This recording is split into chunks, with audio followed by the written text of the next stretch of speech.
Welcome to this tutorial on how to create a pivot table and sort data in Gigasheet. Let's start with pivot data. A pivot table is a tool that allows you to quickly summarize data by grouping it into rows and columns. Rather than just seeing individual rows of data, the values in a pivot table are actually calculations such as average and sum. Before you pivot in Gigasheet, it is helpful to have your data filtered, grouped, and aggregated the way you want it. We cover this in previous videos, so feel free to hop back to one of those if you are unclear how to do this. Once you confirm this is the view you would like to see your data, go to the Columns tab on the right-hand panel. Select Pivot Mode.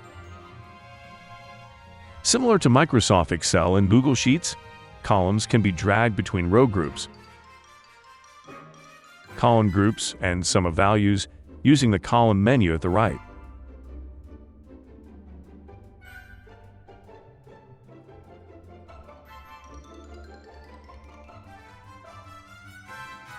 Let's take a look at sorting data real quick. Head to the Sort tab on your sheet and select a column. Sorting your data allows you to alphabetize a column or multiple columns. You can also sort highest to lowest or lowest to highest numerically. That's all there is to it. Pivoting and sorting your data in Gigasheet is simple and slick.